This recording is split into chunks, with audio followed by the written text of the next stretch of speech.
Bonjour, je suis Céline Casté-Renard, professeure à l'Université Toulouse-Capitole et membre de l'Institut universitaire de France.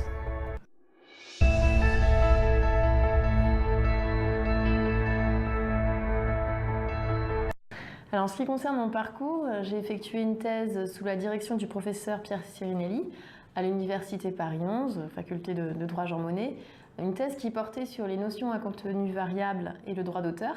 Donc je me suis d'abord préoccupée de propriété intellectuelle associée à la théorie du droit. Et puis au fur et à mesure, j'ai continué à m'intéresser au droit d'auteur tout en développant une compétence et une appétence pour le droit du numérique. Et finalement, aujourd'hui, le droit d'auteur m'intéresse eu égard à ces questions en lien avec le droit du numérique.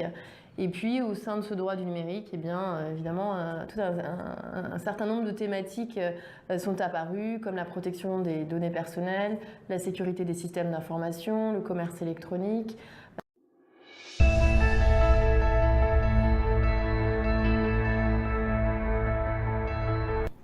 Mes projets en cours sont en lien avec le projet IUF, Institut universitaire de France, que je porte depuis 2 ans. Donc ce projet concerne globalement la régulation du numérique. Alors évidemment c'est un sujet ambitieux puisque la régulation du numérique peut toucher à un certain nombre de domaines. Mais je me concentre tout particulièrement sur les questions de données personnelles telles qu'on les entend en droit français et en droit européen, en comparaison avec la notion de privacy aux États-Unis. Et en particulier l'année prochaine, j'envisage de travailler davantage encore sur les questions de droit américain en réalisant une mobilité aux États-Unis pour justement pouvoir approfondir cet aspect de mon projet IUF. Un autre aspect de ce projet concerne les questions de transparence algorithmique, de accountability aussi par rapport aux décisions qui pourraient être prises par des algorithmes. Et sous cet angle-là, j'envisage la question sous un aspect un peu plus pluridisciplinaire, avec des professeurs et des chercheurs en statistiques, en mathématiques et en informatique.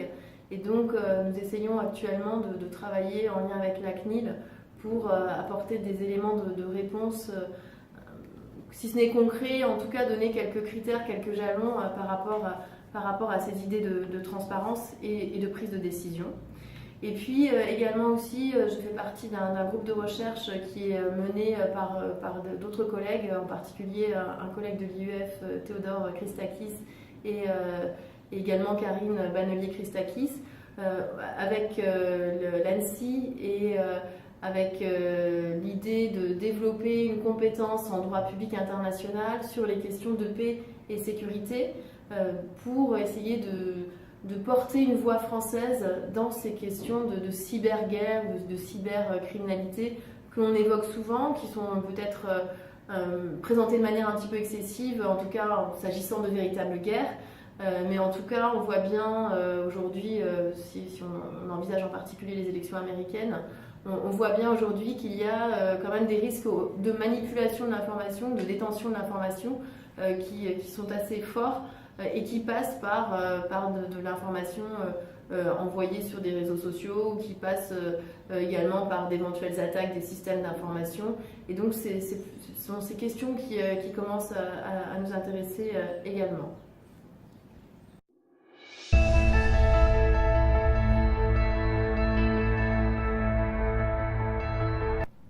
Alors ça c'est une très bonne question parce qu'effectivement la Cour de justice s'est révélée assez audacieuse dans ses dernières jurisprudences concernant la protection des données personnelles.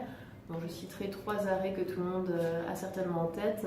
L'arrêt Digital Rights Island, l'arrêt Schrems bien sûr et l'arrêt Télé 2 récemment, où on voit que la Cour de justice vient précisément encadrer l'utilisation des données personnelles et vient donner corps à toutes les dispositions protectrices sur le fondement de la Charte des droits fondamentaux de l'Union européenne, donc articles 7 et 8, et donne aussi corps à l'article 16 du TFUE. Donc c'est vrai que c'est une jurisprudence très intéressante qui concerne aussi bien finalement l'utilisation commerciale des données personnelles, mais surtout, et c'est en cela que c'est assez remarquable, l'utilisation à des fins de sécurité nationale dans un contexte de terrorisme où on aurait peut-être tendance à vouloir tout justifier par de la sécurité nationale au détriment de la protection des données personnelles. On l'a vu dans l'arrêt Digital Rights Island, dans l'arrêt DRI très clairement, qui a invalidé la directive sur la conservation des données. On l'a bien vu dans l'arrêt Schrems où finalement l'invalidation du Safe Harbor a été justifiée par le fait que les services secrets américains pouvaient accéder à ces données, donc finalement par le biais de l'action de l'État et des services de renseignement.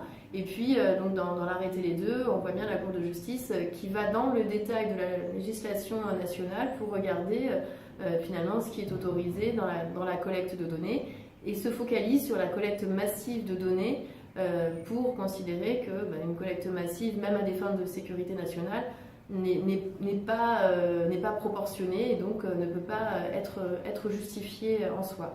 Donc effectivement, la Cour de justice joue un rôle majeur en la matière aujourd'hui, me semble-t-il.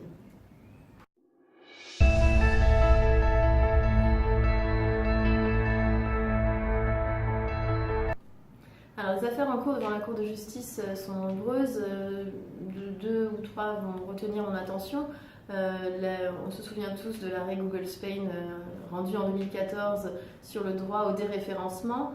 Et on sait que la société Google continue de refuser une application extensive de cette décision de la Cour de justice et refuse en particulier de déréférencer sur les résultats qui sont rendus sur le .com, donc sur l'extension en .com, et souhaite cantonner l'application de la décision aux extensions géographiques européennes.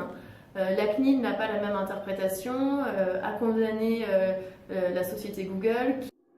À la question du Privacy Shield, et pour évoquer un petit peu la fragilité de cet accord, effectivement, un certain nombre d'associations protectrices des droits fondamentaux, des droits du numérique, en particulier l'association DRI qui avait déjà agi en 2014, remet en cause ce Privacy Shield par le fondement de la décision d'adéquation de la Commission européenne, donc, qui a considéré que ce Privacy Shield présentait un niveau de protection adéquat, donc en application de l'article 25 de la directive, ce qui est actuellement contesté. Pour simplement faire le lien avec le règlement général de la protection des données, ce système d'adéquation demeure dans le règlement général. Donc de ce point de vue-là, il n'y a pas